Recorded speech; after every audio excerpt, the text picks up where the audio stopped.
Hello students, आज हम BSc first year में अपनी यूनिट फर्स्ट में और चैप्टर फर्स्ट के अंतर्गत जो डिस्कस करेंगे वो है क्लासिफिकेशन ऑफ फंजाई, यानी कवकों का वर्गीकरण। देखिए, इससे पहले लास्ट टर्म में हमने बैक्टीरिया को पढ़ा था। आज जो हमारा टॉपिक है वो क्लासिफिकेशन ऑफ फंजाई है। क्लासिफिकेशन फंजाई में हम देखेंगे कि जो हमारे वैज्ञानिक थे विटकर, उन्होंने जो कवकों का वर्गीकरण किया उसको 5 किंगडम में रखा। तो आइए अब हम देखते हैं कि कैसे उन्होंने इसको वर्गीकृत किया। देखिए, जो हमारा क्लासिफिकेशन ऑफ फंजाई है, यानी कवकों का वर्गीकरण, ये जान लीजिए कि जो विटकर थे उन्होंने 1969 में 5 किंगडम का वर्गीकरण दिया। अब देखिए, वो 5 किंगडम हमारे कौन से थे। फर्स्ट है हमारा Monera, protista, Plantae, fungi, animalia, यानी इन 5 को वर्गीकृत किया किसने?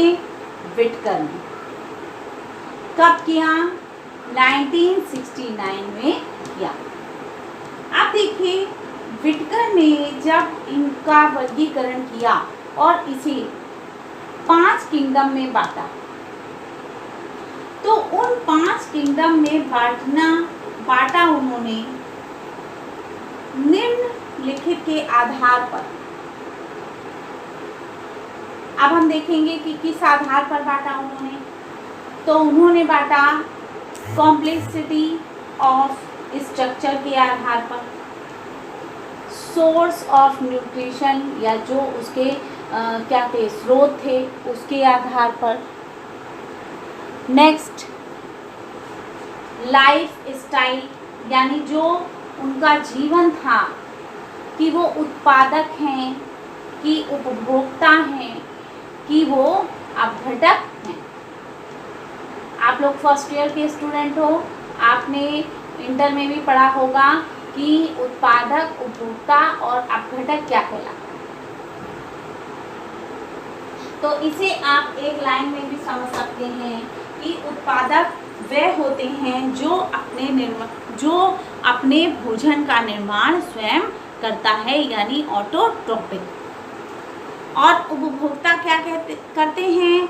जो अपने भोजन के लिए दूसरों पर निर्भर होते हैं, तो वो क्या होते हैं? उपभोक्ता होते हैं। और अपघटक क्या होते हैं? जो सड़े गले कार्बनिक पदार्थों का अपघटन करते हैं। तो लाइफ जो इन्होंने वर्गीकृत किया लाइफ स्टाइल के आधार पर, तो वो इसी आधार पर उन्होंने उसका वर्गीकरण किया कि वो उत्पादक है, उपभोक्ता है या फिर वो अपघटक है। आइए अब हम नेक्स्ट देखते हैं कि और किस आधार पर इन्होंने किया। तो देखिए, और इन्होंने आधार पर किया उसके कॉम्प्लेक्सिटी ऑफ बॉडी ऑर्गेनाइजेशन की, यानी कि वो एक कोश की है या बहुकोश की है, एक कोशिका से निर्मित है या एक से अनेक कोशिका पर वो निर्मित है। तो ये उन्होंने इस आधार पर इन 5 किंगडम को बांटा। अब देखिए, अब अगर हम एक एक किंगडम को लें, एक एक किंगडम की बात करें, तो सबसे पहले हम लेंगे किंगडम मोनेरा। अब देखिए, मोनेरा क्या है कि जो हमारा किंगडम है मोनेरा, इसके अंतर्गत जो सभी जो हमारे यूकैरियोटिक होते हैं वो आते हैं। जैसे कि यू बैक्टीरिया, आर्कियोबैक्टीरिया, एक्टिनोमाइसिटीज, ये सारे आते हैं। अब अगर हम इसका कैरेक्टर देखें तो कैरेक्टर क्या होता है, सबसे पहला कैरेक्टर यही है कि जितने भी हमारे मोनेरा हैं, यानी सभी मोनेरा कैसे होते हैं, माइक्रोस्कोपिक होते हैं, यानी सूक्ष्मदर्शी होते हैं। इसमें हम ये भी कह सकते हैं कि इसमें केंद्रक यानी कि न्यूक्लियस या दूसरे कोशिकांग नहीं होते। नेक्स्ट हम ये भी जो है कह सकते हैं कि ये कुछ मोनेरा ऐसे भी होते हैं जो ऑटोट्रॉफर होते हैं, यानी स्वयं पोषित होते हैं, वे अपने भोजन को स्वयं बनाते हैं। और बहुत से मोनेरा कैसे होते हैं, वो परपोषी होते हैं और मृतोजीवी होते हैं। तो जब हमने इसको जो है आधार पर बांटा, तो मैंने आपसे पहले भी कहा था कि जीवन लाइफ स्टाइल के आधार पर इसी प्रकार से उन्होंने बांटा कि कौन उत्पादक है, कौन उपभोक्ता है और कौन अपघटक है। तो उन्होंने जब अपना पहला किंगडम दिया मोनेरा, तो मोनेरा में उन्होंने यही बताया कि माइक्रोस्कोपिक होते हैं और नेक्स्ट ऑटोट्रॉफर होते हैं, यानी कुछ हमारे कैसे हैं, स्वपोषी हैं, कुछ परपोषी हैं और कुछ मृतो परजीवी हैं। तो ये हमारा था पहला किंगडम मोनेरा। अब हम देखते हैं अपने दूसरे किंगडम, आइए देखते हैं उसका दूसरा किंगडम कौन सा है। तो देखिए जो उसका दूसरा किंगडम है वो है प्रोटिस्टा। देखिए जो किंगडम प्रोटिस्टा है वो कैसा है कि इस प्रोटिस्टा के अधिकतर कैसे होते हैं, यूनिसेलुलर होते हैं। यूनिसेलुलर मतलब एक कोशिका युक्त होते हैं, एक कोशिकी होते हैं, और ज़्यादातर अगर आप बात करें तो ज़्यादातर कैसे होंगे, स्थलीय यूकैरियोट्स होंगे। नेक्स्ट देखिए, अब हम देखते हैं अगर इनके लक्षण, तो देखिए कैसे हैं कि मैंने आपको बताया ये यूकैरियोट्स कोशिका होती है और जिसमें न्यूक्लियस और माइटोकॉन्ड्रिया और इसमें गोल्गी बॉडी भी आपकी पाई जाती है। अब देखिए इसमें जो क्या करते हैं, ये जो प्रचलन करते हैं वो किसके द्वारा करते हैं, फ्लैजिला के द्वारा करते हैं, प्रोटिस्टा। और कुछ प्रोटिस्टा ऐसे होते हैं जो प्रकाश संश्लेषी होते हैं, कुछ परजीवी होते हैं और कुछ मृतो परजीवी भी होते हैं। तो ये तो हमने देखा प्रोटिस्टा के बारे में, यानी प्रोटिस्टा में हमने जाना कि कैसे हैं, यूनिसेलुलर हैं और क्या उसमें है, माइटोकॉन्ड्रिया है, गोल्गी बॉडीज़ है। तो ये सब हमारा किस में आता है, ये सब हमारा आता है प्रोटिस्टा के अंतर्गत। अब हम अपना थर्ड किंगडम देखेंगे कि तीसरे किंगडम में क्या है। आइए देखते हैं तीसरा किंगडम। तो देखिए जो हमारा तीसरा किंगडम है, तीसरा किंगडम हमारा क्या है, वो है प्लांटी। अब देखिए इस किंगडम में जितने भी सदस्य होते हैं कैसे होते हैं, रंगीन होते हैं, बहुकोशिकीय यानी मल्टी सेलुलर होते हैं और प्रकाश संश्लेषी होते हैं, जैसे पौधे जो कि कहाँ पाए जाते हैं, जो कि पृथ्वी पर पाए जाते हैं। इसके अतिरिक्त कुछ और होते हैं, जैसे हमारे हरे शैवाल हैं, मॉस हैं और फर्न हैं और पुष्पी और अपुष्पी पौधे हैं जो कि इसके अंतर्गत किसके अंतर्गत, प्लांटी के अंतर्गत आते हैं।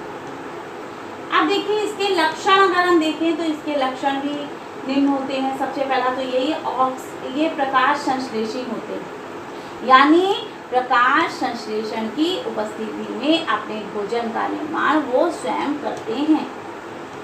अब हम देखेंगे अपना फोर्थ किंगडम जो कि क्या है, फंजाई है। देखिए इस किंगडम में भी क्या होता है, यूकैरियोटिक परपोषी होते हैं, यूकैरियोटिक परपोषी होते हैं। और नेक्स्ट इसमें लक्षण अगर हम देखें तो क्या है, बॉडी कैसी होती है, ब्रांच होती है, शाखा युक्त होती है, तंतु में संरचना होती है जिसे हम हाइफी कहते हैं, जो क्या बनाते हैं, माइसीलियम कवक जाल को बनाते हैं। इसे हम ये भी कह सकते हैं ये हेट्रोट्रॉपिक होते हैं। जैसे कौन कौन से हुए, परजीवी और मृत्योजीवी। नेक्स्ट हम कहेंगे इसकी जो कोशिका भित्ति होती है वो कैसी बनी होती है, काइटिन की बनी हुई होती है, और ये अपने भोजन को तेल और ग्लाइकोजन के रूप में संचित करता है। तो देखिए ये तो हमने इसके किंगडम को जाना, फंजाई। अब देखिए ये 4 किंगडम तो हमने जाने, और इन 4 किंगडम में हमने ये जाना कि कौन सा प्रकाश संश्लेषण की उपस्थिति में भोजन बनाता है, कौन सा हमारा यूकैरियोटिक्स है, ये सारा ही हमने इन 4 किंगडम में देखा। अब जो हमारा किंगडम बचा वो किंगडम है हमारा एनिमेलिया। आइए अब हम देखते हैं कि जो हमारा किंगडम है एनिमेलिया वो कैसा है। आइए देखिए जो हमारा किंगडम है, किंगडम एनिमेलिया, तो ये इस किंगडम में जो बहुकोशी यूकैरियोटिक होते हैं वही इस किंगडम के अंतर्गत आते हैं। इन्हें मेटाजोआ भी कहते हैं। इसमें विभिन्न प्रकार के स्पंज, नाइटोरिया, स्टारफिश, मोलस्का, उभयचर, पक्षी व स्तनधारी आते हैं। किसके अंतर्गत, एनिमेलिया के अंतर्गत। तो ये हमने देखा क्लासिफिकेशन ऑफ फंजाई यानी कवकों का वर्गीकरण। कवकों का वर्गीकरण किस आधार पर, complexity of structure, source of nutrition, life style यानी उत्पादक, उपभोक्ता और अपघटक, कॉम्प्लेक्सिटी ऑफ बॉडी ऑर्गेनाइजेशन यानी एक कोशिकीय है या बहुकोशिकीय है। नेक्स्ट, अब जब हमने इन 5 को बांटा तो 5 को बांटने में 5 कौन कौन से हमने बांटे, मोनेरा है, प्रोटिस्टा है, और हमारा क्या है जो है प्लांटी है, और हमारा क्या है फंजाई है, एनिमेलिया है। तो हमने इनको 5 किंगडम में बांट दिया, और इन 5 के अंतर्गत जो लक्षण आए हमने उनको भी देखा कि हमारा मोनेरा में क्या है, कैसा है, माइक्रोस्कोपिक है, ऑटोट्रोफर है, या कुछ ऐसे भी हैं जो हमारे कैसे हैं जो है परपोषी हैं, मृत्योजीवी हैं। तो इन सारे किंगडम में जो है किंगडम के आधार पर हमने फंजाई का क्लासिफिकेशन किया।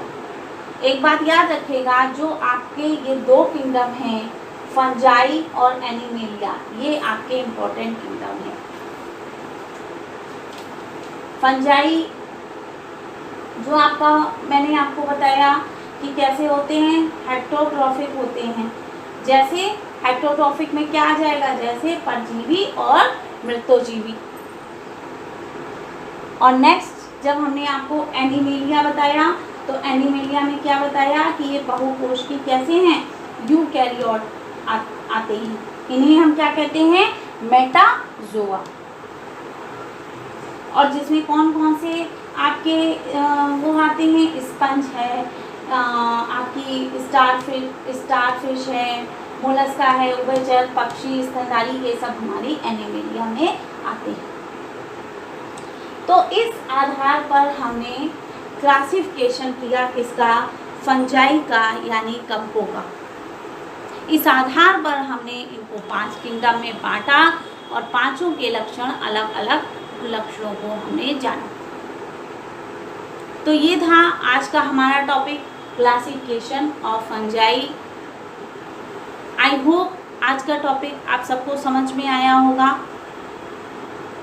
हम अपना नेक्स्ट टॉपिक कल डिस्कस करेंगे। Thank you.